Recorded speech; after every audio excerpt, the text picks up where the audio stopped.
Merhaba sevgili izleyenler, Kıbrıs'ın Sesi TV 2020 ekranlarında Gündem Özel programında Diyalog Medya Genel Yayın Yönetmenimiz Sayın Reşat Akar'la birlikte sizlerleyiz. Bugünkü konuları sizlere kısaca özetleyeyim hemen. Tabii yeni açıklanan kararlar var. Konuşacağız. Bulaşıcı Hastalıklar Üst Komitesi dün programdan hemen sonra yeni kararları açıkladı. PCR şartı kalktı. Tabii çift aşısını tamamlamış olan kişiler için başka dikkat çeken kararlar, uyulması gereken kurallar da var. Değineceğiz hepsine. Bir diğer konumuz Cumhurbaşkanlığı Sarayı'ndan sonra bu kez de meclis binası için, yeni yapılması istenen meclis binası için ilk mesaj verildi ki çok zorluk yaşadığımız bu dönemde gündeme taşımazsak olmaz. Ki genelimiz ekonomik sıkıntılar yaşıyoruz da vatandaşın beli büküldü. Gıdadan tutun da tekstile kadar birçok kalemde kontrolsüz zamlar var. Bir tanesi daha eklendi bunların yanına, akaryakıta. 4. kez zam geldi. Bugün konuşacağımız konular arasında hepsi ve daha fazlasıyla sizlerin de yorumlarıyla, sorularıyla Gündem Özel programına başlıyoruz. Sayın Akar merhaba. Merhabalar Funda Hanım. Herkese hayırlı günler dileyelim. Evet, ses tonum gene bugün dünden devam ediyor. Tam düzelme yok. Ama tabii peşin söyleyeyim. Korona yok çok şükür. Dün testimizi yaptık yeniden. PCR testini. Sonuç negatif. Bu klimalar daha çok. Çünkü biz yoğun çalıştığımız için klima altında çalışıyoruz. Oda sıcak. Arabaya bindiğimizde gene aynı şekilde klimalar maalesef sağlığımızı olumsuz yönde etkiliyor. Bundan kaynaklandığını biliyoruz. Şimdi dün programımızı yaptık. Program sırasında dedi ki Allah aşkına bu iş devam edilebilecek, sürdürülebilecek bir iş değildir. Neydi bu? PCR uygulaması. Yani kapalı alanlara gidecek olanlar, mesela lokanta, meyhane, bar, herhangi bir yere kapalı alana gidecek olanlara PCR şartı getirmişti hükümet. Dedi ki siz bunu yapacağınıza, çünkü bakınız kuyruklar var, isyan var, sağlık görevlilerine saldırmaya başladı vatandaşlar, geriliyor çünkü 2 saat sokakta güneş altında beklemek zorunda kalıyor. Polisle çatışmaya başladılar. Bu olacak iş değil ve korkunç da bir mali gider var. O yüzden aşılar da ana vatandan bedava geldiğine göre, bir kuruş parada ödemediğimize göre aşılamaya hız verelim. Bir an önce herkes aşılansın, daha rahat olalım, daha korkusuz. Bazı yerler için, işletmeler için 7 günde bir PCR istiyorsunuz. Onu sürdürecekseniz sürdürün. Ama aşı öncelikli olması lazım. Aşıya hız verin. Neyse, Sağlık Üst Kurulu bizim programımızdan yarım saat sonra yaptığı açıklamada kapalı alanlara girişte PCR zorunluluğunun kaldırıldığını duyurdu. Bu bizi son derece memnun etti. Bütün halkımız, yani halkımız adına söylüyorum. Ve kendilerine teşekkür ediyoruz. Yapılması gereken buydu. Yaptılar. Fakat bu açıklanan yeni kararlar, şimdi bakınız benim önümde yeni kararlar gidiyor. Diyalog Gazetesi'nde bugün 8 ve 9. sayfa. 1,5 sayfa ancak sığdırıldı, özet olduğu halde. Bu kararlara bakınız. Böyle sayfa sayfa gidiyor önümde. Gidiyor. Şimdi bir okuyalım ya, bakalım dedik neler var içinde. Yani mesela bu insanlar bu kadar sayfalar dolusu karar çıkardığına göre her hafta bir bildikleri var dedik. Önce şunu söyleyeyim. 6 yaş üzerindeki öğrenciler de 14 günde bir antijen testi yapacaklarmış. Yeni kreşlerde 3, 4, 5 yaş ve açık olan eğitim sektöründe görev yapan öğretmenler ve çalışanlar ise 7 günde bir. Doğru mu? Doğrudur. Çünkü çocuklara bakıyorlar. Çocukların sağlığı her şeyden önemli. 6 yaş üstü öğrenciler ama 14 günde bir antijen testi yapacaklar. Bu uygulamayı nereden kopya ettiler bilemiyorum. Türkiye'de var, başka bir ülkede var mı bilemiyorum. Fakat ilginç bazı konular var ki acaba diyoruz, bunları bilinçli bir şekilde mi buraya koydular yoksa bir yerlerden copy paste yaparak mı koydular? Şimdi copy paste yaparak koydularsa yazıktır bu sayfalara. emeklere, bizlere de okutuyorlar, sizlere de okutuyorlar. Şimdi okuyorum ilginç bir bölümü. Açık havalarda düzenlenecek olan nişan, nikah, düğün, sünnet törenleri yapılacak diyor. Ancak törenlerde maske takılacak. Oturma düzeni, sosyal mesafe kuralı gözetilerek düzenlenecek. Tebrik yapılmayacak.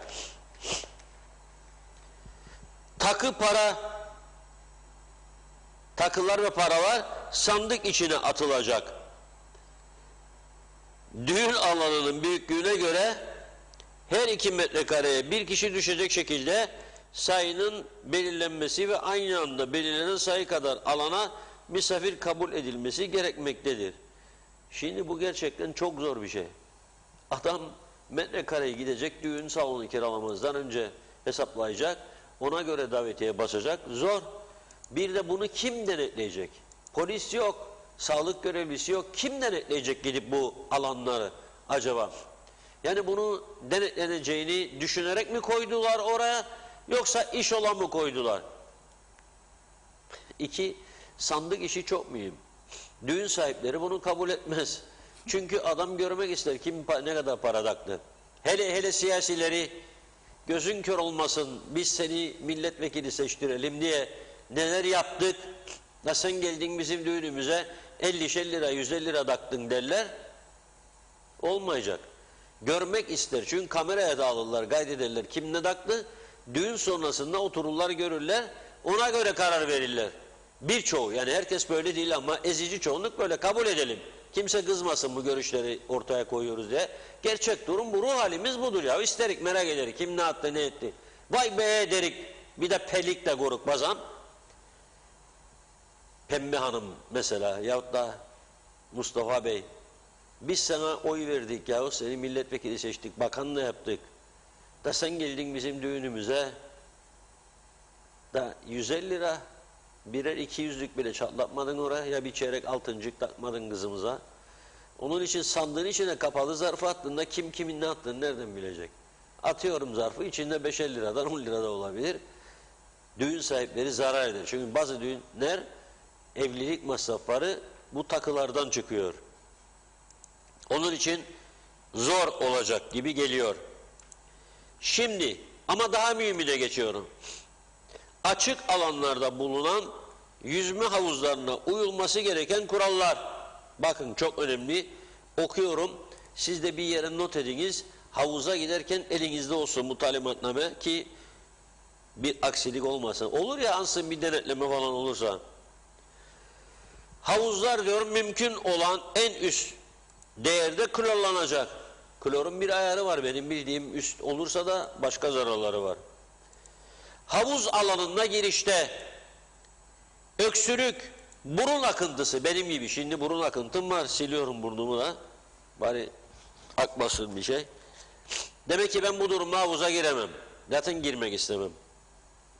Evet, ne diyor? Burun akıntısı, nefes darlığı gibi belirtileri olanlar havuzları kullanamaz. Nasıl tespit edeceksin nefes meselesini? Nefes darlığının olup olmadığını nasıl tespit edecek? Havuzu işleten adamın nefesinin darlığını nereden bilecek ya? Öksürdüğünü nereden bilecek? O saat öksürmeyecek. Tesis girişlerinde kişiler maske takmak zorundadır. Tesis çalışanlar da sürekli maske takacak. Bu da ilginç. Havuza gidiyorum, maskeli gidiyorum. İlginç bir durum. Gelelim plajlara. Ha tabii havuzların da bulunduğu bölgeler vardır. Neler olacak, neler olacak. Şimdi çok kritik bir noktaya geçiyorum. Gerçekten bu kısmı lütfen bir yere yazınız. Evin bir köşesine de aşınız. Kuzey Kıbrıs'ta sağlık kuralları diye. Tuvalet alanlarına girişte giriş kapıları otomatik kapı sistemiyle çevrilmelidir. Nasıl olacak bu otomatik kapı? Görecek seni kamera yukarıdan, kapı tık açılacak. İçeri girdin, kapı görecek seni, tık kilitlenecek. Çıkacaksın da gene kapı o şekilde açılacak. Hangi havuz işletmecisi bunu yapabilecek acaba? Veya adam içerideyken tuvalette ben gittim kamera benimle gördü kapı açıldı 2 kişi girdik içeri ne olacak? Enteresan bir durum. Acaba bunlar copy paste mi diye düşünüyorum. Plajda, yüzme alanlarında kişiler maske takmak zorundadır. Tesis çalışanları da sürekli takmalıdır. Soyunma kabinleri kullanımda sosyal mesafeye dikkat edilmelidir. Kabinler her kullanımdan sonra temizlenir. Demek ki bir plajda 3 tane 4 tane oteller içindir bu tabii. Şimdi Alagadi plajına gittik. Nerededir kabinler? Alagadi. Halk plajı isterik ya devamlı da dedik. Sahillerimiz parsellendi, denizler gitti. Yediler yuttular memleketi. Halk plajı, halk plajı, halk plajı. Nerede vardır kabin? Yoktur. Yediklerimizi, içtiklerimizi de oralara atarık şu hani. Kabin mabin yok. Şimdi adam kim temizleyecek? Hangi kabinden bahsediyor? Hadi vardır 2 tane koydular kabin bir yere. Kim temizleyecek? Bu plajlar girişinde, çıkışında kabinlerini en üst düzeyde diyor dezenfekte edilecek. Hani şimdi diyorum uygulanabilecek kriterler var, uygulanamayacak. Şimdi test sonucumuz pozitif çıktı. Karantina, ev karantinası istiyorsunuz. Birçok ülkede otel karantinası yoktur artık ama bizimkiler hala sürdürüyor ve akıtıyorlar paraları. Olmayan paraları akıtıyorlar. Ev karantinası yapılabilmesi için evdeki diyor diğer bireylerle temas olmayacak şekilde kişiye ait bir oda, tuvalet ve banyo olması zorunludur. Nasıl denetleyeceksin sen bunu? 2 yatak odalı bir ev vardır. Tek tuvalet, tek banyo. Karantina evde olmaz o zaman diyecek sana. O zaman sen ne olacak? Mecbur olacaksın. Bizim evde 3 tane tuvalet var, 3 tane banyo var. Tamam kardeş git evine diyecek. Kim denetleyecek? Aynı tuvaleti kullanıp kullanmadığını, aynı odayı. Ya bir de eğer genç biriyse, hanım orada duracak, adamsa mesela. Rahat duracak mı? Kadın orada, kendi orada. Olmaz yani öyle şey. Gel sarılalım manesten diyecek. Zaten olacak bu koronayı. İnsan kendi kendine ancak bu tedbiri alabilir. Burada yazılı olmasıyla herhangi bir tedbir alınabileceğini düşünmüyorum ben şahsen. Kendinde korunma isteği varsa kendi kendini koruyabilir. Evin içinde kaç tuvalet olduğunu, kaç tane banyo olduğunu siz gidip de nasıl tespit edeceksiniz? Mümkün değil. Şimdi esas önemli olan bu kararların içerisinde artık kapalı alanlara girişte aşı. Aşı da QR kodu cep telefonlarına yüklenemediği için o kartları arabamızın bir köşesinde tutacağız. Çünkü güneye geçişlerde de artık o gerekecek. Meyhaneciye gösterecek. Diyecek ki kardeşim kartımız burada aşıyı olduk 2 defa diyecek. Meyhaneci de bize diyecek gel içeri başım ağrımaz. Aşı kartı yoksa o zaman PCR'ı yapıp öyle gidecek. Diyecek PCR'ım burada. Meyhaneci de rahat edecek. Bunu ne gerek vardır kim kontrol edecek diyerek uygulamazsa uygulamaz. Kontrol yapılır mı? Çok zor. İmkansız. Ama belki yapılırsa 1 hafta kapatma vereceğim dedi. Yetkisi var mı bilmiyorum. 1 hafta kapatma verebilir mi Sağlık Bakanlığı ama kapatacağım dedi. İkinci müjde İngiltere'den gelecek olanlara ne demiştik dün burada? Yahu dedik İngiltere'de yaşayan Mehmet, Ahmet, Süleyman, Ayşe, Fatma tabii bizim vatandaşımız. Hoş geldi, sefa geldi gelmelerini de istiyoruz. Ama onlar çift aşı PCR'la girecek, bize korona getirmeyecek. Fakat Mr. Brown, Mrs. Smith gelecek, o bize korona getirecek. Çift aşı PCR yetmez. Neyse çok şükür dün program sonrasında açıklanan yeni kararlarda o yanlışı da düzelttiği Sağlık Üst Kurulu, bir de bunun için teşekkür ediyoruz. 29 Temmuz'a kadar dedi, İngiliz'i, Türk'ü kim gelirse gelsin İngiltere'den çift aşı ve PCR'ı varsa 72 saatlik, başka hiçbir koşul olmadan, karantina şartı olmadan ülkeye girebilecek. Bu da güzel bir gelişmedir. Kendilerini tebrik ediyoruz. Bu şekilde devam etsin. 29'undan sonra ne olacak? O günün gelişmelerine göre Sağlık Bakanlığı ne yapılacağını tekrardan duyuracak. Bizler de bunu göreceğiz. PCR meselesine son durum bu.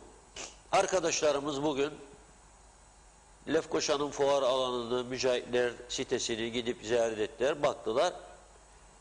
O son 4 gündeki yoğunluk yoktu çok şükür. Çünkü sadece işletmeciler artık 7 günde bir PCR yapacak. Dolayısıyla da anormal bir yoğunluk yaşanmayacak. Ama Sağlık Bakanlığı'ndan bu yerlerin sayısının artırılmasını bekliyoruz. Bir başka kolaylık antijen testi. Dün söylemiştik burada, web sitesinden yapamıyorlar diye. Sonra düzelttiler. Bir kocaman teşekkür de bunun için. Şimdi vatandaşlarımız, bizim arkadaşlarımız da bugün gidenler var. Alıyorlar internetten randevusunu. Kendisine bir laboratuvar ismi veriliyor. Oraya gidiyor. Yarım saat içinde de neticesini alıyor. Bir kuruş da ödemiyor. Devlet bu laboratuvarları ödüyor. Bu da güzel bir gelişme. Ama önemli olan 20 Temmuz'un şerefine şimdi Cumhurbaşkanı Erdoğan da gelecek. O gün sorarsa bizimkilere aşıda ne durumdasınız? Arkadaşlar mahcup olmayalım diyorum ben. Ne yapalım? O güne kadar elimizdeki aşıları bitirelim. Hücum! 3. harekat aşı hareketi olsun, savaş değil. Onun için bekliyoruz. Bakınız eczaneler hazır. Her gün yazan eczacılar var bana. Biz hazırız. Bize bu görevi versinler. Biz de aşı yapalım diyorlar. Veriniz. Bir de site adresi veriniz. Oraya kaydetsinler. Yapsınlar aşıyı yollasınlar. Yani bu işi hızlandırmanın yolu vardır. Bunu yapalım. Evet, bundan başlayalım. Mesajlara başlayalım bugün vakitlice. Hepsini aktarmaya çalışalım. Hemen bakıyorum. İyi yayınlar dilekleriniz için çok teşekkür ediyoruz. Hemen yayının en başında. Mehmet Kurtulmuş selamlar. Funda Hanım, Reşat Bey iyi ki varsınız diyor. Bülent Küçük de başarılı, hayırlı güzel yayınlar diledi. Çok mersi. Gürkan Girit de Allah şifa versin Reşat Bey diyor. Ali Yusuf da iyi yayınlar iki güzel insana yazmış. Sem Bey mi desem bilemedim. Reşat Bey soruyorum. Devlet sosyal yardım alanlara destek yardım parası yattı. Biz engelli maaşıyla geçilenlere yapmadılar. Biz de devletten geçiniyoruz. Niye böyle yaptılar soruyorum demiş. Hasan Nihat Erduran, esnaf kendini zam yaparak korur. Biz emekliler için de devlet fon ister.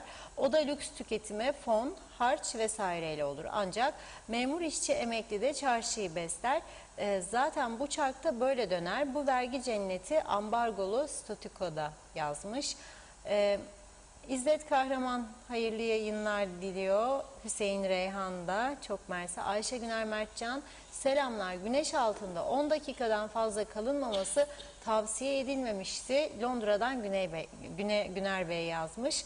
Mehmet Uluçaylı da iyi günler diledi. Aysel Çelikkol, Reşat Bey ve Funda Hanım doğru söz doğru haberler dinliyoruz. Teşekkürler, sevgiler, selamlar tüm ekibinize. Türkan Talipoğlu da Dikmen'den bize selamlarını yolluyor. Kolay gelsin demiş. Çok teşekkür ediyoruz Kemal Gözay'a da.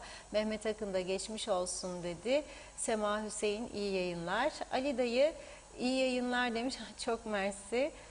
Reşat Bey aşı yapanlardan PCR testini mecburiyetten kaldırdılar. Sevindik. PCR rezilliğinden kurtulduk. Doğru tarafsız habercilik. Reşat Bey klimadan lejyoner hastalığı oldunuz. Geçmiş olsun diyor. Vedat Allahkerim de hayırlı yayınlar diledi. Mustafa Özcan da. Yunus Gildir, iyi yayınlar.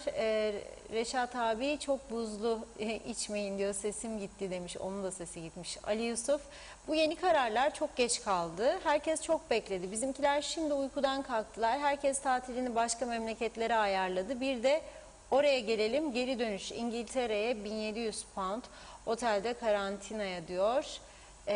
Emir Ali Tatlıdil, eller aya biz yaya yazmış. Vedat Özkan, iyi yayınlar. Reşat Bey, düğün sahipleri kızıl ötesi kamerayla takı sandığının videosunu çeksinler. Zarfın içindeki para görünür. Mehmet Akın yaptırdı zaten. Tabii yayının başını kaçırdınız herhalde Mehmet Bey. Reşat Bey söyledi. Negatif. Gürkan Giritli, yüzme havuzuna klor, normalden fazla klor konamaz. Suyun rengi bozulur ve insan sağlığına, özellikle gözlere büyük zararı vardır. Bülent Küçük, NASA'ya göre dünyaya güneşten gelen ışınların 2 katından fazla olduğunu açıkladı. Güneşte sıcaklık patlamaları olmaktadır. Ayrıca NASA yakın bir gelecekte mini bir buzul çağı olacağını belirtti. Bu rapora göre 21. yüzyılda 1,4 ile 5 derece ısınma olacağı düşünülüyor. Dünyanın bu sonuçlarla 2 derece ısınması su sıkıntılarına, 5 derece ısınması halinde ise denizlerin 5 metre yükselmesine sebep olacağı ifade edilmiştir. Güldane Sayar İzmir'den selamlarını yolladı. Çok mersi. Takım merasimi diyor. Bizde sandık usulü yapılıyor. Pandemiden önce de böyleydi. Zamandan kazanmak için. Takım merasimi altın takılıyorsa kutunun içine isim yazılır. Para takanlar içinde zarfın üzerine isim yazılır demiş. Gürkan Giritli'nin bir sorusu var. Plajda halkı kim denetleyecek diyor. Aynı yastığı 2 saat arayla farklı kişilere kiralıyorlar. Doğan Falyalı, koronadan ölmeyenler açlıktan ölebilir.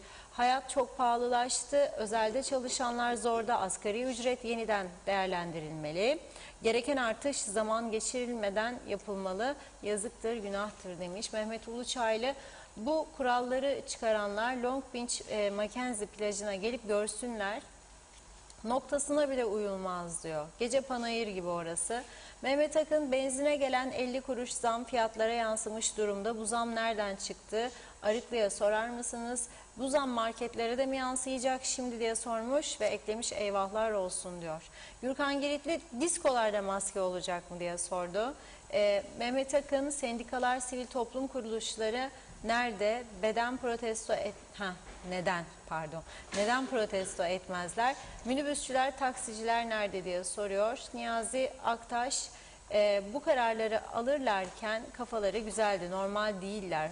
Bunları Bakırköy'e göndermek lazım demiş. İnsanlarda dalga geçerler resmen diyor. Gürkan Giritli, gece kulüplerinde maske takılacakmış yorumunda bulundu. Hüseyin Arslan, Funda Hanım, Reşat Bey, İngiltere'de bile yok böyle kararlar demiş. Rifat Şener, iyi yayınlar diliyor.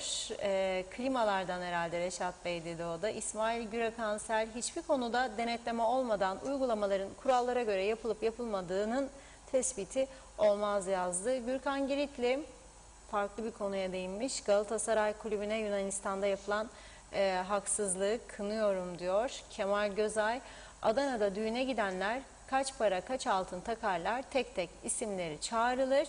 Bir de rekabet yaparlar. Biri bir altın takarsa diğeri 2-3 takar. Size de iyi yayınlar dilerim demiş. Reşat Bey'e de geçmiş olsun diye ekledi. Vedat Özkan, dün bir kanala mesaj göndermiştim. Sağlık Kurulu ya gördü ya da duydu. Sıcakta Sağlık Bakanınız gidip sırada 2 saat beklesin demiştim. Test merkezleri bu izdihamda virüs yayma merkezleri oldu. Eminim birçok kişi sıra beklerken birbirine bulaştırmıştır diyor. Çiğdem Ertürk Palacı'nın mesajı Ahmet Sanver adına. İyi yayınlar. Bugünlerde Batı Trakya'da, yani Yunanistan'a ait Doğu Trakya'da yaşayan Türklerin biz Türküz demeleri Yunanistan hükümeti tarafından yasaklanmıştır. 2 katlı evden daha yüksek, yani 10 metreden yüksek minare inşa etmek, Türk bayrağı çekmek, Türkçe tabela asmak diyor ve daha pek çok şey yasak. İşte biz de Avrupa Birliği'ne girdiğimiz zaman halimiz böyle olacak. Vatansız, bayraksız, kimliksiz olacağız. Aynen Batı Trakyalı Türkler gibi demiş. Mehmet Akın, PCR boş iş bu saatten sonra. Devlet diyecek ki çıkıp herkese mecburi aşı olacak. Yoksa hiçbir devlet hizmetinden yararlanamayacak. Olay bu kadar basit dedi. Gürkan Giritli Çalışma Bakanımız hala yok diyor. Ulus Barani her zamanki gibi Covid için karar alan Sağlık Üst Kurulu ve Saner hükümeti yine düşünmeden, tartmadan aşı konusunda karar aldılar. 24 saat geçmeden yine bu kararları değiştirdiler. Artık bu kararları alan basiretsiz insanlar oturdukları koltukları terk edip bu işi yapabilecek kişilere bıraksınlar. Yeter artık bu kadar kepazelik demiş. Necdet Mavigözlü klasik girişini yaptı. Kuzey Kıbrıs Birleşik Afrika Pakistan Cumhuriyeti'nden hayırlı günler, iyi yayınlar diliyor. Aşıdan bıktık dedi o. Reşat Bey de geçmiş olsun demiş. Eser Yurteri iyi yayınlar diliyor. Reşat Bey de acil şifalar yazdı o da. Aysin Öztrak da iyi yayınlar diledi. Hüseyin Kani de çok teşekkür ediyoruz. Nilgün Şah, havuza gitmek, denize gitmek mesele oldu. En iyisi havuz, lastik alalım. Bahçesi olan apartmanda olan da terasa çıksın. Bu gidişle böyle kolay gelsin. Zehra Sencer Karpaz'dan sevgilerini, selamlarını yolluyor bizlere. Bizlerden de sizlere. Nazime Nalbant bugün biraz geç girmiş. Misafirleri varmış ama şu an bizimle. Hemen size acele olarak yazıyorum dedi. Yine zamlarla güne başladık. Ne olacak zamlar? Halkımız ne olacak? Bunu soruyorum sevgilerimle diyor. Şerife Akballı buradan Türkiye'ye gidecek olanlara PCR isterler mi? Çift açılı olanlardan da demiş. Tabi uçağa binerken son 72 saatlik bir PCR isteniyor. Hasan Akıncı öncelikle Reşat Bey'e çok geçmiş olsun. İyi yayınlar. Yakın Doğu'dan selamlar. Kolay gelsin. Şenay Sami de Londra'dan hayırlı yayınlar diliyor. Çok teşekkür ederiz. Sözer Hasan da demiş dinlenin, Reşat Bey dinlensin diyor. Ahmet Beyaz iyi yayınlar diledi o da. İzzet Kahraman, aşı yapmayan devlet olur mu yoksa beklerler birileri gelsin de size aşılar yapsınlar dedi. Erol Topçu hayırlı yayınlar. Emir Ali Tatlıdil PCR kararı aldılar. Pazartesi olan toplam 30 kişilik rezervasyonumuz tek tek arayarak iptal edildi. Ama pazartesi karar iptal edildi. Kime anlatalım derdimizi diyor. İbrahim Akın, bar ve kafelerde nargile kullanmak hala neden yasaklanmadı anlamıyorum demiş. Hüseyin Koltan, iyi yayınlar dilerim, kolay gelsin. Doğru Haber'in adresi ekranlarımıza hoş geldiniz. Reşat Bey çok teşekkür ederiz. Ahmet Sanver, güzel vatanımızın güzel insanlarına selamlar. Yunanistan kendisinden bekleneni yaptı. Galatasaray futbol takımı futbol oyuncularını Atina havaalanından kovdu. Yazıklar olsun. Bu güruhun yazıklar olsun demiş, eleştiriyor. Mehmet İnancı, hoş vakitler değerli dostlarım, hayırlı yayınlar. Koronasız ve tabii artık ekledi deltasız günlere. Ulus Barani, Kuzey Kıbrıs'ı yönetenler Türkiye'den avuç açıp dilenmeye devam ediyorlar. Cumhurbaşkanı Tayyip Erdoğan'ın Kuzey Kıbrıs Meclisi'nde konuşma yapacağını fırsat bilip meclis binasının yetersizliğinden bahsediyorlar. Sanırım şimdi de Türkiye'den meclis binası yapımını isteyecekler. Bekir Albay, hayat pahalılığı mahkemeden dönünce hükümet mazota asıldı. Özel sektör kayboluyor demiş. İzzi Sofuoğlu da geçmiş olsun dedi. Aytaç Bey, Funda Hanım, Reşat Bey Allah kolaylık versin demiş. Lütfen bugün Çile Bülbülüm Çile'yi çalar mısınız diyor. İleteceğiz. Evet bakıyorum. Hüseyin Koltan da Sayın Bakan'a sorar mısınız? Her şeye zam yaptı ama hayat pahalılığını ödeyecekler mi? Acaba? Çok teşekkür ederiz. Ağzınıza yüreğinize sağlık diyor. Necdet Mavi Gözlü Reşat Bey salatalık güneye göre çok ucuz diye bizim tüccarlar fiyatları yükseltti. Evet çok yükseltti fiyatlar. 12,5 lira diyor. Evet Mehmet Şenler de iyi yayınlar dedi. Mehmet İnancı geçmiş olsun diyor. Gürkan Giritli akaryakıta yapılan zam tüm piyasaya yansıyacak. Mehmet Akın tüm dünya hatta Birleşik Krallık Kuzey Kıbrıs'ı kıskanıyor demiş. İlgün Varol Kasap kararlar hikaye.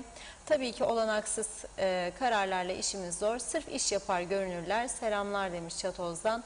Vedat Özkan, Reşat Bey ayda bir yakıta 4. kez zam geldiğini biliyorum. Asıl önemli sorunumuz Kıptek jeneratörler fuel oil ile çalışıyor. Bu yakıtta petrol, bu yakıtta 4 kez zam geldi. 98 kuruş olan elektrik 130 kuruş olursa halk ne yapsın? Herkes perişan olur demiş. Evet, bir iki mesaj okuyup ara verme zamanı. Ayşe Güner Mertcan selamlar, geçmiş olsun Reşat Bey demiş. Doktora giderseniz bir haftada iyi olursunuz. Evet, bir haftada. Gitmezseniz 7 günde iyileşirsiniz. Seçim sizin diyor Londra'dan Güner Bey. Zehra Sencer de geçmiş olsun dedi. Ayşe Sefa da Reşat Bey kafamız karıştı artık, çift aşılı PCR'lı yine mi karantina İngiltere'den geleceklere diye sordu. Fevzi Teke Londra'dan hayırlı yayınlar, selamlar. Aydın Aziz de İngiltere'den iyi yayınlar diliyor. Nazime Hanım, bugün daha iyisiniz Reşat Bey. Akşam bir anda habersiz elektrikleri kestiler. Çok sıcaktı. Neden böyle oldu? Bu sıcakta bu eziyetler halkımıza ne olur yapmasınlar demiş. Yazıktır. 2 saat sonra geldi ancak caddede hiç ışık yoktu. Hiçbir yerimizi karartmasın. Reşat Bey, Türkiye'ye gitmek için 2 aşısı olanlar yine PCR testi yine isterler mi? Lütfen bizi aydınlatır mısınız? Teşekkürler. Evet, PCR testi gerekli. Necat Anılsın salatalık 1 sterlin İngiltere'de bizi kıskanıyor demiş ve mesajları burada noktalıyorum. Sözü Reşat Bey'e bırakayım. Buyurun. Vallahi devam etseydiniz biraz daha bana sıra gelmezdi o zaman. Programı da bitirmiş olurduk böylece. Evet, benim sesimde şey olabilir falan ama enerjimi kesmez, merak etmeyin. Kız böyle biraz yorgunluk olur ama tamamdır. Bol su alıyorum. Ihlamur çayı falan iyi gelir diye yazan dostlarımıza sağ olsunlar, teşekkür ederim. Alıyorum. Program öncesinde ada çayını da içtim. Her gün mutlaka bir tane de yeşil çay içiyorum. Sizlere de tavsiye ediyorum. Ama yetişip oldu. Birkaç gün şeyini alması lazım, önünü alması lazım. Şimdi bizim ülkemizin sorunlarını biliyoruz. Yani nedir sıkıntılarımız? Herkes bunu biliyor. Hastaneler dökülüyor. Bak, hastanelerin eksiği var demiyorum. Dökülüyor doğrudan. Acil bir durum oldu, Allah göstermesin. Gidiyorsunuz acile. O an sizi 4 saat, 5 saat acilde bekletme durumu olabilir. Çünkü ilgili doktor yoktur. Ya sayısı azdır diye içeride kimse yoktur. Telefon edecekler, o gelecek, bakacak, gelebilirse ya da fazla sayı yeterli olsa bile o an o doktor içeride değildir. Yine onkoldur, telefon edecekler, gelecekler. Ondan sonra size bir teşhis konursa ve yatmanız gerekirse yatacaksınız. Bunu geçtim. Kalp ameliyathanesi 1 seneyi geçti, yangın hala tamir edilmedi. Bir diş ünitesi bozulduğu zaman 10.000 Türk lirası, 8.000 Türk lirası tamirat parası bulunup verilemediği için 6 ay insanlar diş kontrolü yaptıramıyor, doktora gidemiyor. Herkes özele gidemez, herkesin parası yok. 3.800 Türk lirası maaş alan bir adam, eşi çalışmıyorsa, 2 de çocuk varsa evde, nasıl dişçiye para yetiştirecek? Mümkün değildir. MR cihazı çoğu zaman çalışmıyor. Ne yapıyor? Özele gönderiyorlar. Ona para bulup veriyor ama. Fakat kendi hastanesi düzeltme önünde bunu yapamıyor. Eksik uzman doktorlar var, alamıyor. Yıllardır şu bölüme isterdik, bu bölüme isterdik dediler. Geldi gençler, mezun olup 3-4 sene tecrübe kazanıp gelenler var. Sırf askerliği yedek subay yapabilsin diye. Bu defa da bakalım maliye kadro vermez. Eksiğiniz var. Bizim çocuklarımız geri gidecekler. Yani askerlik bitince gidecekler. İş çok Türkiye'de. Çok daha iyi para alabiliyorlar özel hastanelerde. Kaçırmayın, annesinin yanında kalmak ister, kardeşlerinin yanında kalmak ister diye. Geliyorsa kaçırmayın bunları. Yok, yapamıyorlar. Yollar çöktü. Şimdi Sayın Erdoğan geliyor diye temizledikleri yerleri temizledi. Çöken yolları ne yapacaksınız gördüğünde bunları Sayın Erdoğan? Ben buradan ilgililere mesajımı gönderiyorum. Cumhurbaşkanı Erdoğan dün Milli Güvenlik Kurulu toplantısından sonra yaptığı açıklamada bir gece de Kıbrıs'ta kalacağını söyledi. Yani 20 Temmuz'a gelecek, 21'inde gidecek. Bayramın ilk günü bizimledir. Ertesi günü dönecek. Türkiye'de bir günde 3-4 tane vilayet gezen bir insandır. 3-4 yerde ayrı miting yapan bir insandır. Yoğun çalışan birisidir. Dolayısıyla Kıbrıs'ın birçok yerini görmesi onun için çok basittir. Buradaki yetkililere, Türkiye Cumhuriyeti yetkililerine ben mesajımı ileteyim. Lütfen programına koysunlar. Ama trafik ışıklarına yaklaştığı zaman polisler eksort açmasın yolu. Biraz durdursun, bekletsin, bu trafik ışıklarımız nasıl çalışıyor o da görsün. Devam etsin. Lefkoşa'dan Girne'ye gitsin. Sentileryon'a çıkacak kavşak var orası. En turistik yer. Turistleri istiyoruz Sentileryon'a çıksın. Otlar, pislik, inanılmaz vaziyette. Onları bir görsün. Bunlar söylediğim bu olaylar çok az parayla düzeltilebilecek işlerdir. Sonra ama lütfen en önemlisi tarihi Girne Antik Limanı'nda bir yürüyüş yapsın. 200, 300, 500 koruma sorun yaşanmaz. Ama bir o limanı yürüsün görsün. Ve sorsun. Neden böyle? Hayır çünkü Maraş mesajı verecek. Ben Maraş'ı bıraktım şimdi beklediyorum. Önce elimde olan Girne. Gitti elimden. Gitti Girne. Dökülüyor. Utanıyorum ben bir vatandaş olarak. Gitti Girne. Ve bir kulak çekme yapsın. Kimdir sorumlu kardeşim desin. 4 tane sorumlu çıkacak. Biri diyecek ki vallahi bizim de sorumluluğumuz var ama işte ulaştırma da diyecek. Ulaştırma diyecek ama turizm de işte diyecek. Turizm diyecek ama bilmem belediye de diyecek. Belediye diyecek ama çevre de diyecek. Ha sonra bir yetki vermişler turizme. Niçin kullanılmıyor? Niçin yapılamıyor? Bu sorular sorulsun. Kulak çekme zamanı gelmiştir. Biz iş yapamıyoruz çünkü. Parayı veriyorsam sana kulağı da çekeceğim. Yapmıyorsam. Bunlarla uğraşacağına bizim siyasilerimiz, ben şahsen bu parlamentoda olsam çok mahcubiyet duyarım. Çok üzülürüm. Hele Bakanlar Kurulu üyesi, aman Allah'ım. Aman Allah'ım. Yok. Allah göstermesin. Böyle bir görev yok. Ne diyeceğim bana sorsa mesela? İşte o öyle, işte bu böyle benim içimden geçerdi de üzülürdüm. Yok. Hepsi de sorumludur. Ve bir anda geçen gelişinde hani Cumhurbaşkanımızla birlikte Maraş'a gitmişlerdi. Eşleriyle dördü bir arada kaldı. Böyle kısa süre çay içtiler. O çay içme saatinden sonra Lefkoşa'da pandemi hastanesini açarken Sayın Erdoğan dedi ki bir Cumhurbaşkanlığı sarayı yapalım size dedi. Büyük bir ihtimalle rica edilmişti. Sayın Cumhurbaşkanım geldiğiniz gördüğünüz küçücük, ufacık tefecik, içi dolu turşucuk bizim küçük binacığımız olmaz. Metanla yeri alınmış, arazi de alınmış.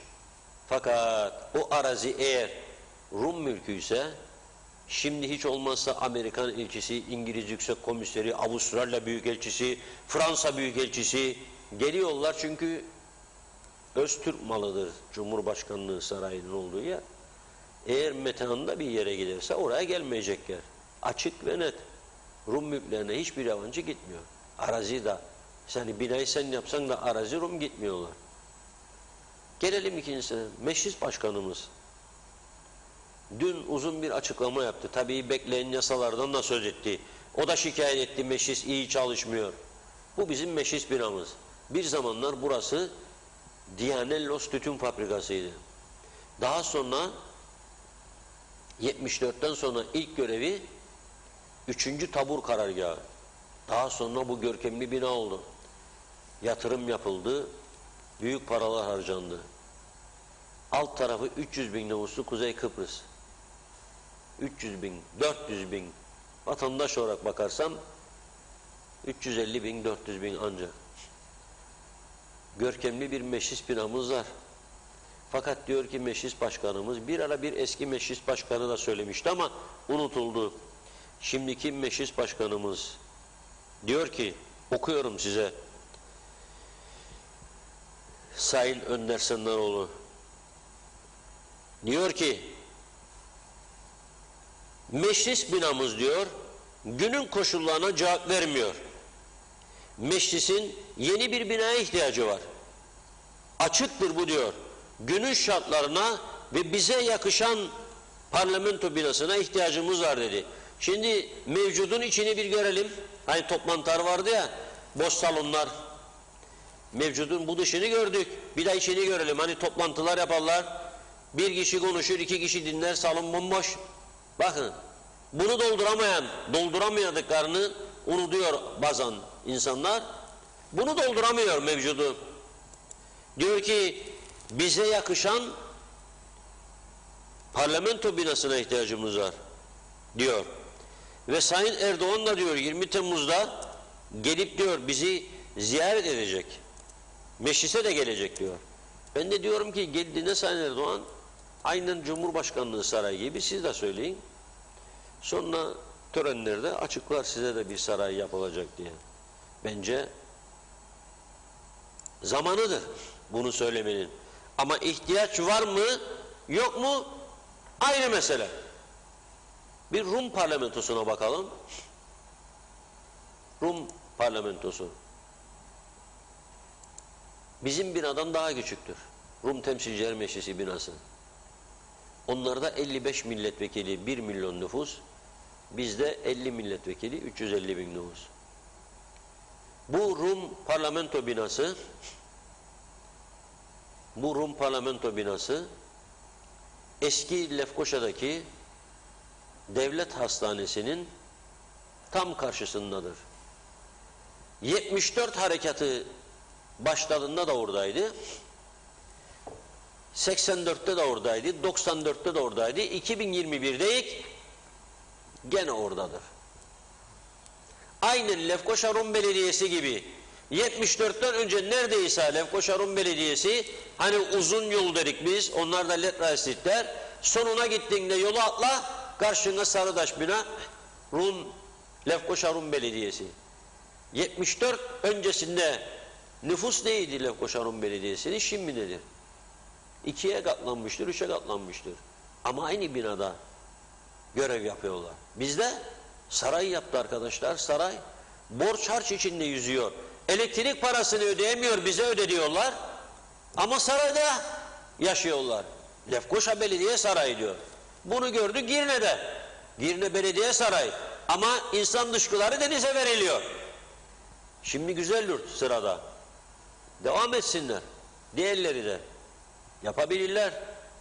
Çünkü gösteriş bizim kültürümüzün bir parçası değil mi? Övüneceğiz. Şimdi onun için çok zahmet etmesin diye, hızlıca bir proje sunabilsin diye Meclis Başkanımız 20 Temmuz'a kadar kendisine dünyanın 10 tane görkemli parlamento binasını gösteriyorum buradan. Beğensin, beğendiğini sizler de beğenin. Hangisini isterseniz bir öneri yapabilirsiniz buradan, biz de onlara iletiriz. En görkemlisi hangisi ise ona bir karar verelim. Buyurun arkadaşlar, başlayalım.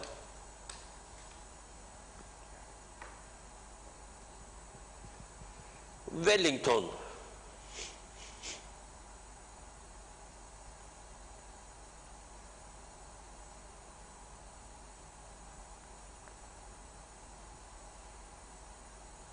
Cape Town.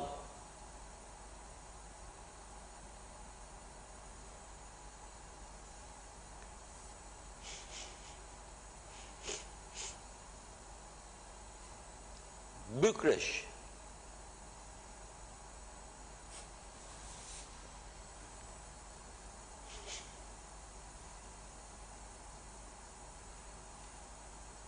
Burası Baynov. Bunu ben çok beğendim, bu şimdi geleni. Oo, önünde göl de var. Bakınız bu muhteşem. Neresiymiş burası? Berlin. Allah! Böyle bir tane yakışır bizim ülkeye. Bu da güzel.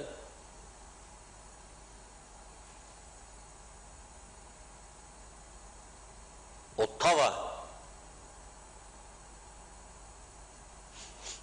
Burası Bengaldeş'e benzeyebilir. Büyük bir ihtimalle olabilir. Nereymiş? Berlin. Ya.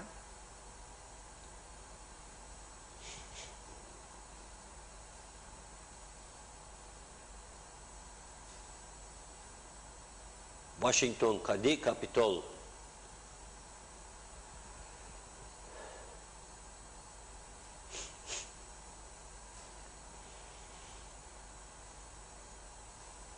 Burası da ünlü Westminster Palace, Londra, İngiltere. Kraliyet Sarayı, parlamento binası daha doğrusu. Westminster Parliament House. Burası Budapeşte. Allah müthiş görkem. Yani Budapeşte bunu yapar da biz niçin yapmayalım? Ne eksiğimiz var değil mi canım? Derik ya bir de. Ayşe'nin var da Fatma'nın için yok değil mi canım? Komşu aldı hanımına bir tane Mercedes ve sen ne alman bana? Benim ne eksiğim vardır o halayık Fatma'dan mesela. İstiyoruz, vallahi istiyoruz. Neyse, bakın 10 tane müthiş yer saydım size. Hangisini beğenirseniz bir tanesini bizim parlamento binamız yapalım. Yer de öneriyorum. Bakınız bir bayrak yaptık ya, 5 parmakların altına. Güneye gidiniz, nereye giderseniz gidin, dönerken hep bizim bayrağı görüyorsunuz. Bizleri ki görsünler çatlasınlar. Onlar da gördükçe düşman oluyor. Gördükçe düşman. Sonra da dedik metandan geçerken Rum muhaceret memuru o kadının yüzü gülmez. Gülmez çünkü yanıyor içi, çok şey kaybetti. Bakalım kaç tane ev kaldı, kaç tane arsa kaldı da şimdi neler çekiyor bakalım. Neyse orada bir bayrak var, çok güzel görünüyor. Biraz önce Sentileryon'dan bahsettim. Oralara işte bir tane müthiş bir parlamento binası çok iyi gider. Gökdelen şeklinde. Rumlar baktığında görsün. Işıklar 24 saat yansın. Konfeksiyoncu kanallarmış, bakkalın elektrikleri çalışmazmış. No problem. Onlar vatandaştır, katlanmak zorundadır. Ama varsa bir devlet, forever diyorsak buna, görkemli bir parlamento binası artık hakkıdır. Böyle dev bir bina, dev bir camisi de olsun içinde. Görsün karşı tarafta kadar 24 saat ışıklar hiç sönmesin. Bütün ada karanlıkta olsa bile, trafik ışıkları yanmasa bile yapalım. Gerçekten hakkımız var. Misafir geldiğinde mahcup oluyorlar arkadaşlar. Misafiri böyle küçük bir yerde ağırlıyorlar. Yahu arkadaşım, benim yönetsem bu ülkeyi, o meclis binasının yarısını da size azaldırırım.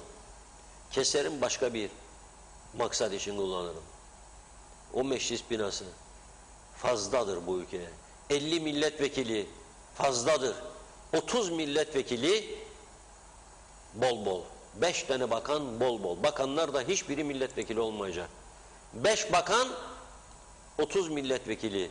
Bu ülke cennet olur eğer tabii hizmet edebilecek yetenekli, üretken insanlar olursa bakan tabii. Yok ki iskeleden de koyalım bir tane gücenmesin, Mausa'dan da güzel yurttan da dengeliği alalım falan filan meselesi değil. Yok ki vakti düğün salonu açılışları, dönerci salonu açılışlarıyla geçirerek değil tabii. Çalışacak, dönerciye diyecek ki kusura bakma senin açılışa gelemeyeceğim. Oy da istemem çünkü zaten milletvekili değilim. Olmayacağım da aday. Tamam, bana gücenme. Dönerci dükkanı açacak olan kimdir? Kendidir. Arkadaşlarıyla tanıdıkları yok da bakan gidecek dönerci dükkanı açacak ya başbakan. Da oturacak bir de 3 saat yiyecek içecek. Da sonra önemli bir konuda vatandaş yahut da bir önemli insan aradığında konuşamayacak. Ona da vaktim yok, çok yoğunluk diyorlar. Neyse, benim görüşüm bu ama sizden bir öneri gelirse hangisini isterseniz onlara önerelim. Vallahi Canberra, Avustralya parlamento binası çok görkemliydi. İsviçre Bern müthiş idi. Bükreş, Romanya müthiş idi. Hollanda'nınki müthiş idi. Ottawa, Kanada öyle. Berlin, Almanya çok iyi. Washington, Kapitol çok iyi. Londra, Westminster çok iyi. Evet, Budapeşte'yi de çok beğendim ben. Görkemli bir bina vardı. Bizim parlamento binamız bunlardan bir tanesi olabilir. Her şey olsun içinde. Kuaförü olsun, saunası, masaj salonları, yorulduğunda milletvekilleri böyle bir girsin, saunaya çıksın, terlesin, masaj, ruhu gençleşir, her şey gençleşir. Çok iyi olur bence. Güzel bir tane barı olsun, birkaç tane restoran olsun, milletvekilleri konuklarını davet edebilsin, orada güzel bir yeme içme meyhanelere gidip orada olmuyor yani meyhaneler. Böyle kaliteli yerlerin içerisinde tabaklar altın bıçak çatal seti olsun. Ne güzel. Tam bize göre bir durum ortaya çıkar. Ben üzülüyorum bu açıklamaları gördüğümde. Anayasa emrediyormuş dedi bir de meclis başkanı 3 ay tatili. Vay o anayasaya sarıldık gidiyoruz. İşimize geldiğinde anayasa. 10 gün der ama anayasa sana bakanı atama. Daha niçin atamadın bugüne kadar? 20'yi de geçtin. Niçin atamazsın? Nerededir? Cumhurbaşkanı geldi olmadı. Şimdi gene gitti Cumhurbaşkanı. Gene yoktur bir haftadan gün. Afet Hanım da bekliyor orada. Ben olsam Afet Hanım'ın yerinde. Hakkı değil mi oğlum bu Demokrat Parti'nin burası? Bakan değilim. Geldim partimin yönettiği bir bakanlıktır. Oturuyorum daha burada diyecek. Gitsin otursun. Geldim oturuyorum. Bakan değilim. İmza da atmam. Ama geldim buradayım. Onlar da yapamıyor. Niçin? Denge meselesi. Seçim gelecek yakında. Bir taraflardan engel mengel bir şeyler olmasın diye yapamıyorlar maalesef. Günler de geçiyor. Afet Hanım zaten kaç ay bakanlık yapacaktı yani. Her geçen gün onun zararına bir gün daha eksiliyor süreden. Yani Nisan'da yapacaksak zaten günler hızlı geçiyor olmayacak. Ne olacak bu iş? Anayasa diyorsunuz emretmiş anayasa 3 ay tatil. Da siz isteseniz toplayamazsınız meclisi. Anayasa engel olacak size. Mahkemeye verecekler sizin için toplandınız diye. Da sonra 40'tan fazla yasa bekler diye şikayet edeceksiniz. Yok. Toplumun artık karnı doymuştur bunlara. Bence öyle görüyorum. Ve herkesin artık son çizgisindedir. Sabır gücü.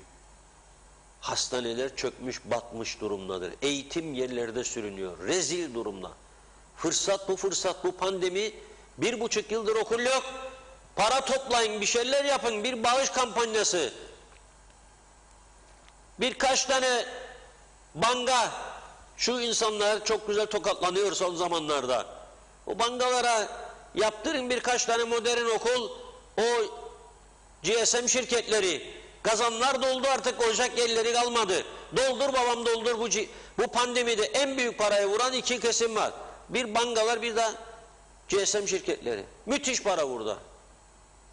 İnsanlar evde can sıkıntısından sarıldı telefona ödedi. Hani karşılığı? Kaç tane okul yapıldı? Hediye edildi. Ne zorlamıyorsunuz? Ercan'dan alacaklarınızı alamıyorsunuz. Ne almıyorsunuz birkaç tane okul yapasınız?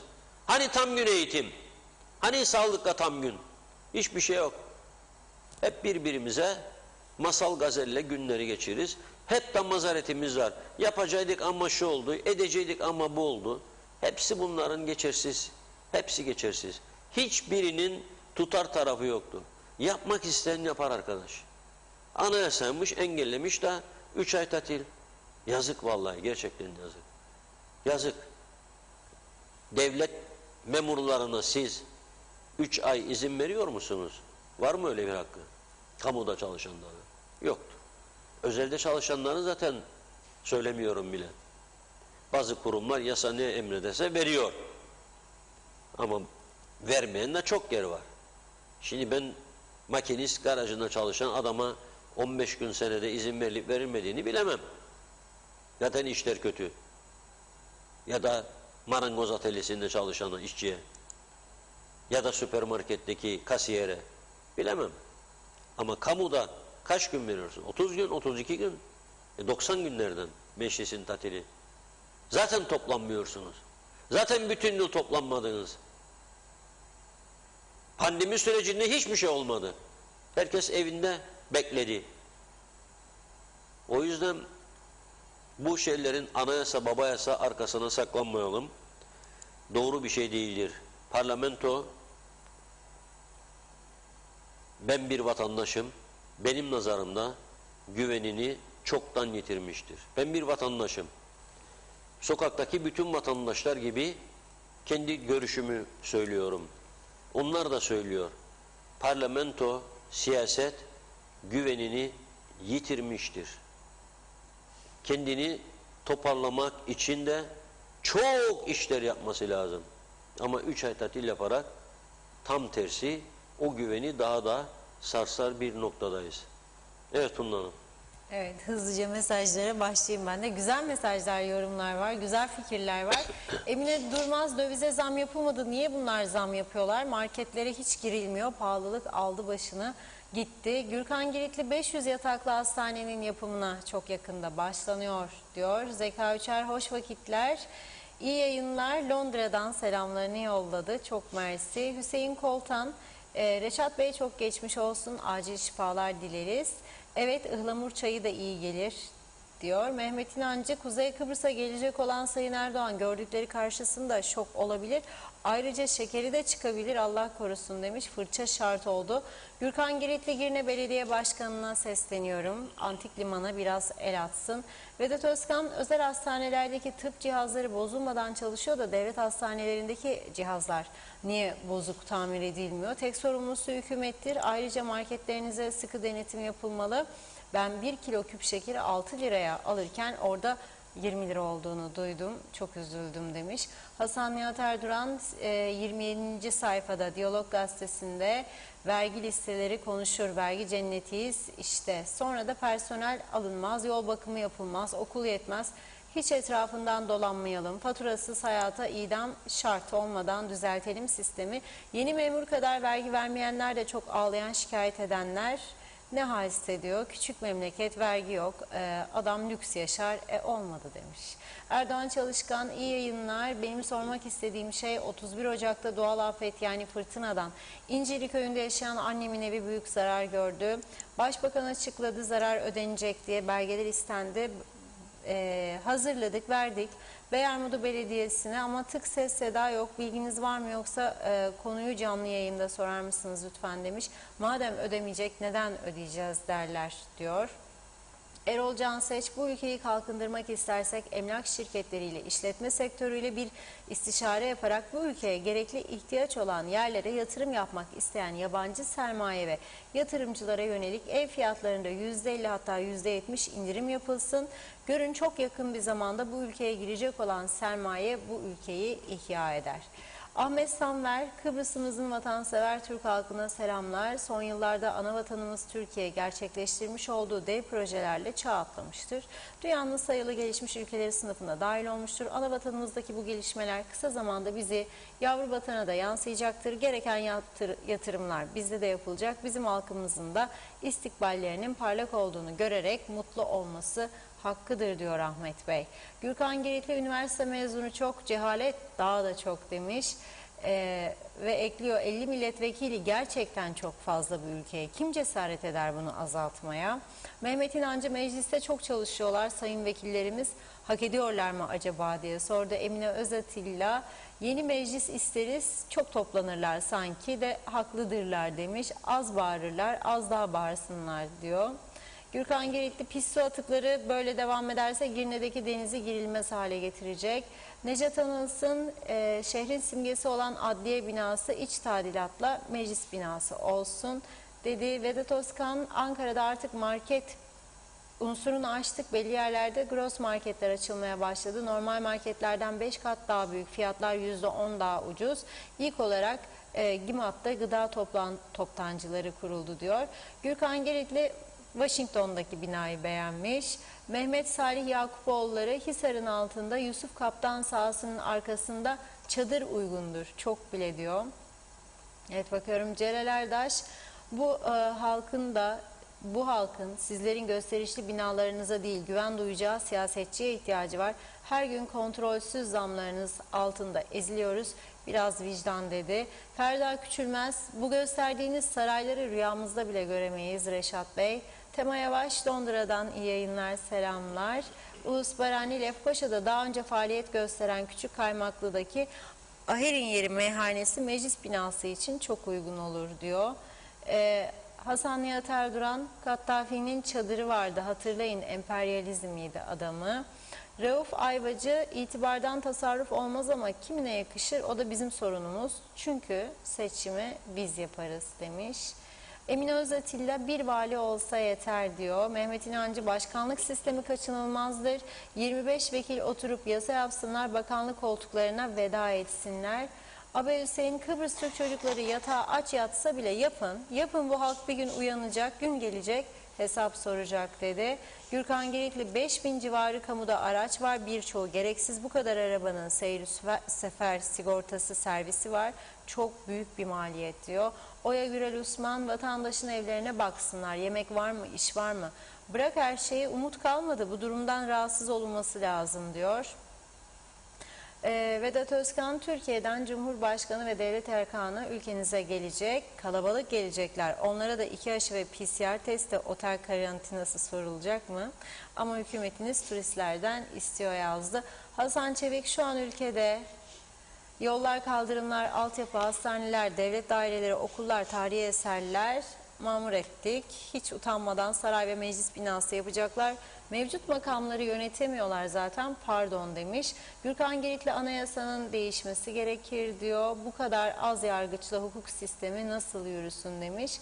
Vedat Özkan, Reşat Bey, bakanlar bakmadığı için bakan seçemiyor. Baksalar ülkenin birçok sorunlarının olduğunu görecekler. Gürkan Giritli, 50'ye yakın yasa tasarısı var. Meclis kapalı, yazık günah dedi. Hasan Nihat Erduran, Birleşmiş Milletler Ercan'ı uçuşlara açmazsa ekonomi düzelmez. Bir de deniz limanı yeter. Deniz Karadeniz, bir başkan 3 yardımcı bu ülkeyi uçurur. Gerçekten şu anki sistemsizlikle ne çözüm olur, ne geçim olur, ne gelişme olur, ne de huzur olur diyor. Haber Hüseyin, hepsi geçersiz demiş. Her şey çokmuş. Gürkan Giritli, halkın anayasa değişimine hayır demesi büyük kayıp dedi. Evet, Necdet Mavi Gözlü bizden önce söylüyor. Yarın yine buluşmak umuduyla hayırlı akşamlar diye. Gürkan Giritli, vergi sisteminin derhal değişmesi lazım. Doğan Falyalı, resmi tatiller ve 90 günde eklenince acaba kaç mesai yapılır diye sormuş. Emine Özatilla, vekiller çalışmadı, maaşları tam aldılar. Yarı maaş alsalardı, kalan maaşı çalışmayan halka verselerdi demiş. Geçmiş olsun diye de ekledi Emine Hanım. Sayar Eker, korona bastırıyor, sıcaklardan Avrupalılar yanıyor, şikayetlerimiz bol olsa neye yarar? İsmet Ezel, GSM Turkcell para verir, altın karga yarışmasına kaç para verdi demiş. Vecdi İlke, yeni mecliste ciğerci de olması lazım diyor. Emine Özatilla, çok teşekkür ederim, çok naziksiniz. Gürkan Giritli, akaryakıta yapılan zam tüm piyasanın dengesini bozacak. Sayar Aker, hikaye dinleyenlerimiz eksik değil bu ülkede. Geriye çağ atan bir millet olduk. Mehmet Bulduk da diyor ki, devlet nerede? Gömüyorlar mı? Pahalılık had safhada, yeter artık. Hüseyin Koltan, her sene seçim olursa meclisteki yasalar yerinde kalır. Çok teşekkür ederiz demiş. Korona şarkısı çalar mısınız diyor o da. Sayar Aker, 2020 tek bağımsız hür kanaldır. Parti kanalları çıkar peşinde koşarlar dedi. Hüseyin Ökselen de Turkcell'i eleştirmiş bileklik konusunda, öyle söyleyeyim. Mehmet İnancı, Kuzey Kıbrıs'ın sorunlarını çok güzel anlatıyorsunuz Reşat Bey. Bundan yararlanmalılar dedi. Kemal Kaleci de, zamlar anında vatandaşa haber veriliyor. Ancak bu ay vermeleri gereken, yani aylardır cebimizden aldıkları hayat pahalılığından haber veren yok. Biz de ona göre borçlanalım demiş. Bir iki mesaj kaldı, ara vereceğim. Duriye Coşkuner, Girne Belediye Başkanı'na duyurulur. Ozanköy yollarında asfalt yapımı ne zaman yapılacak? Araba lastikleri mahvoldu demiş. Eser Yurteri, herkes çocuklarını nasıl okutacak? Üniversite paraları hep döviz. Ne olacak bu halkın hali diye soruyor. Abey Hüseyin, halk neden hiç çözüm yolundan soru sormaz? Bu durumdan herkes memnun mu yoksa dedi diyorum ve mesajları noktalıyorum.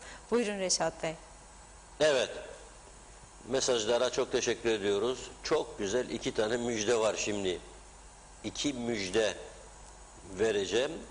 İkisi de kamu çalışanları için tabii bu müjde. Ama önce bunun bir anonsunu yapalım. Nasıl yapıyoruz anonsu Halit? Davulcuyla değil mi?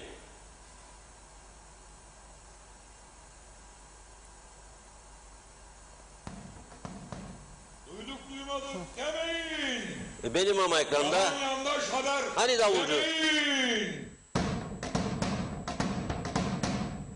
Günlük aydınlık geliyor. Hani davulcu? Görmedik.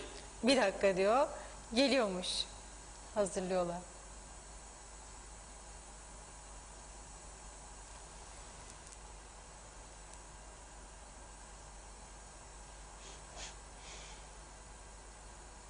Bizim davulcu galiba kuyudan çıkıyor. Öyle oldu gene. Bazen öyle olur ya, kuyuya iner de öyle davul da alır, kuyudan çıkması zaman alır. Mehmet Bey yollardı. Mehmet Bey de bu aralar hastanedeymiş galiba, annesine birine bakıyor. Yazıyor bize, ilgilenemiyorum diyor, size de yazamıyorum diyor, kusura bakmayın diyor. Hazır. Geliyormuş bu sefer davul. Girelim. Duyduk duymadık demeyin. Yalan. Duyduk duymadık demeyin. Duyduk duymadık demeyin.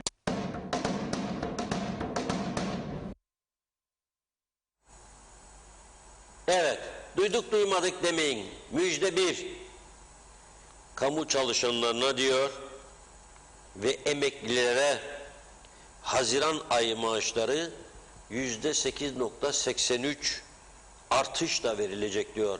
Kim diyor bunu? Başbakan Ersan Saner. O söylüyorsa garanti demektir. Şimdi biz yayındayken açıkladı bunu. Bütün Kıbrıs'ın bizi izlediğini biliyor.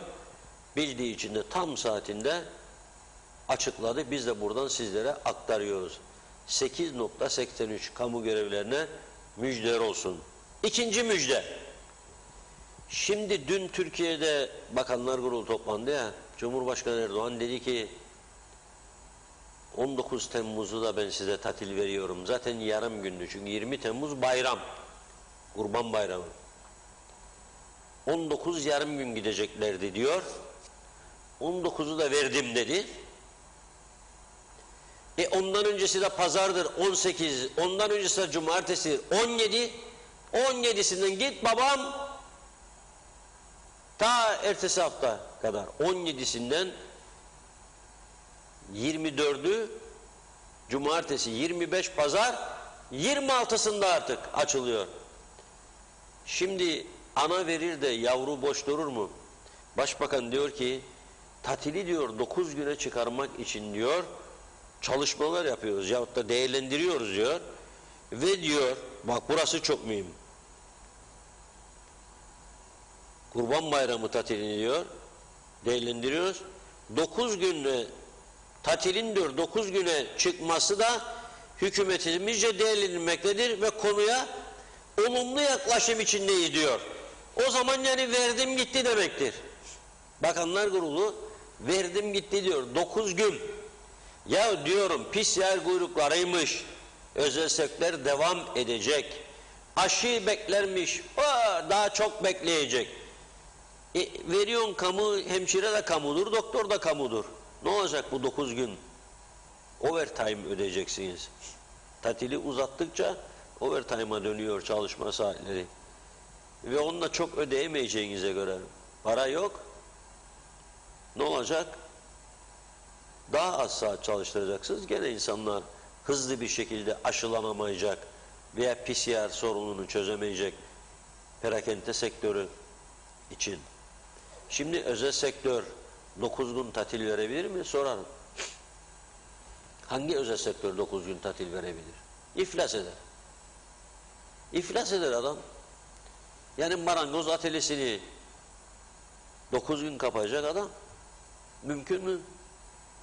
Yapamaz.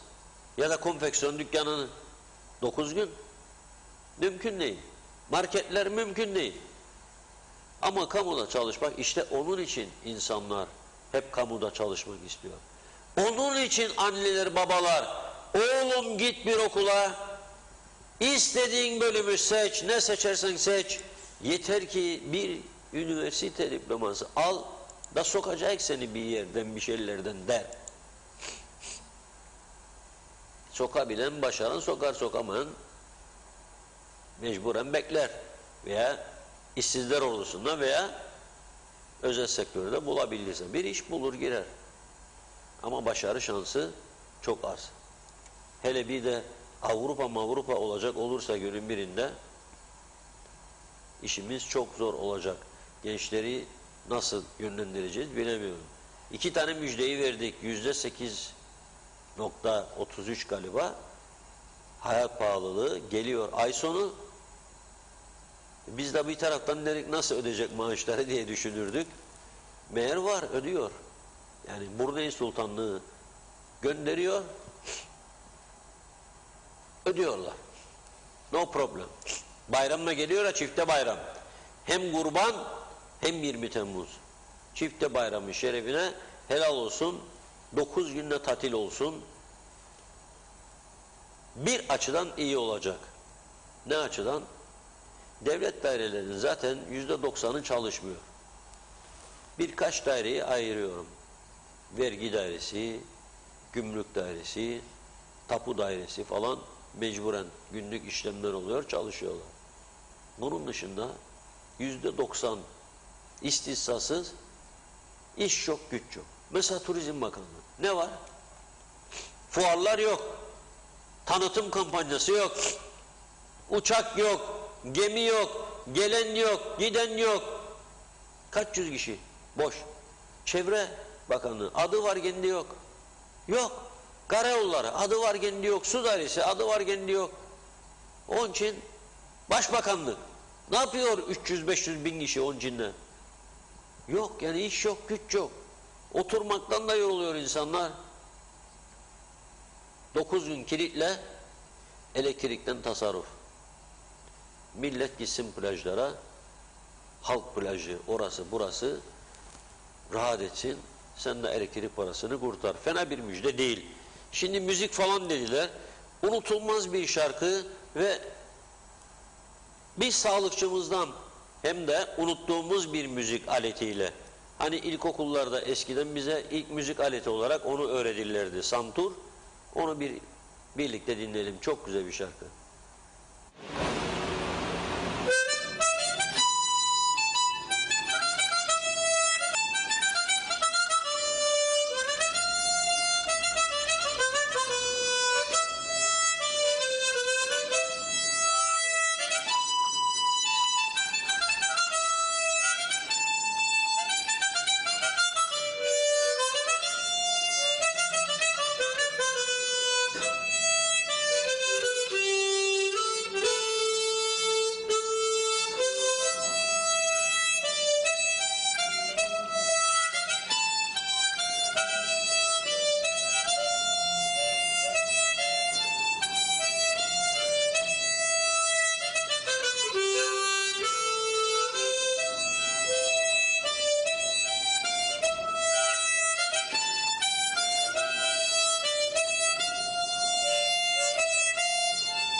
Doktor Hüseyin Bıçak.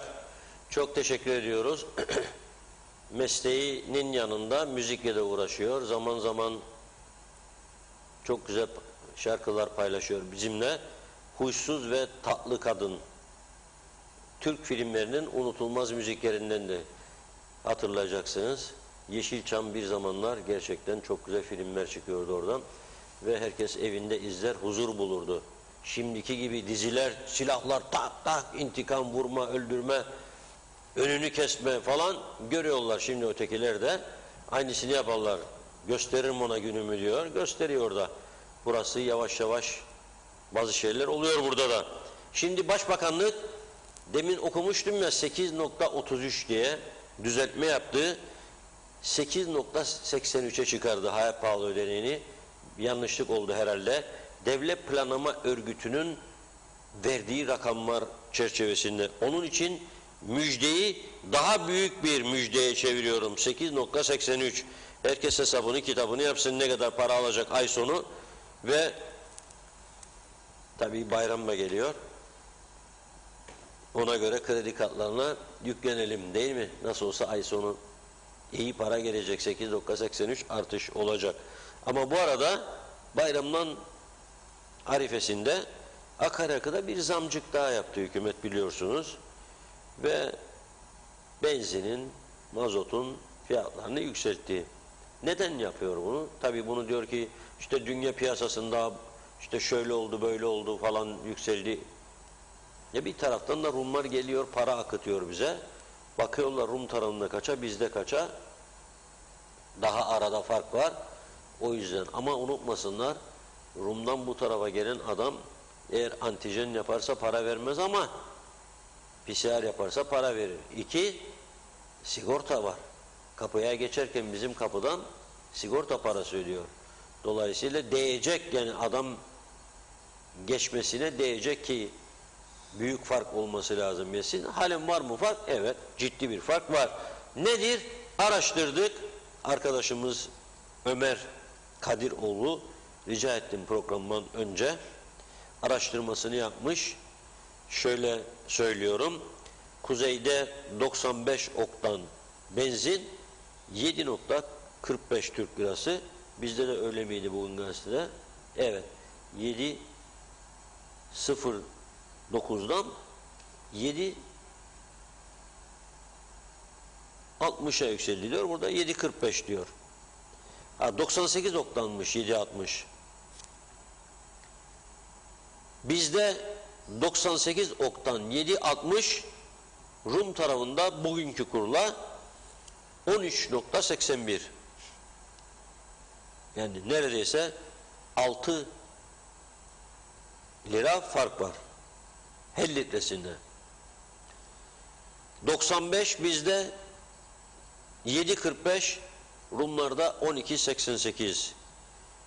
Euro dizel bizde 6.91 Rumlarda 13.24 neredeyse 2 katı. O yüzden biz tabii akaryakıt fiyatları arttıkça gelirimiz güneydekilere göre daha düşük olduğu için onlarda asgari ücret 780 euro, bizde asgari ücret işte nereden baksak 3800-400 euro gibi neredeyse yarı yarıya bir durum var ortada. Ve akaryakıda zam geldi mi otomatik zincirleme her şeye zam geliyor. O da tabii ki insanlarımızı yoruyor.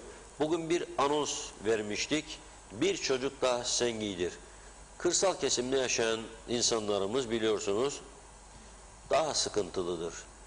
Yani hele hele unutulmuş bölgeler, uzak bölgeler, Karpas, o bölgede insanlar daha sıkıntılıdır.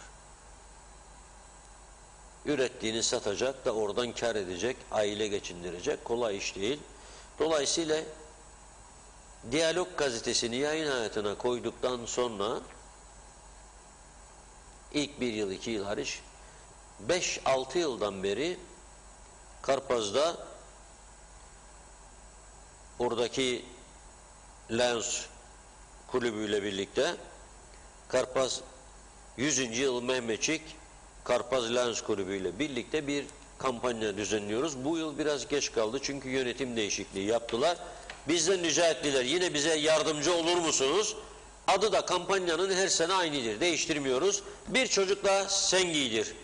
Eğer bir çocuk da siz giydirmek istiyorsanız Karpaz'da telefon numaralarını veriyorum. Bu telefon numaralarından ilgili şahıslara ulaşabilirsiniz.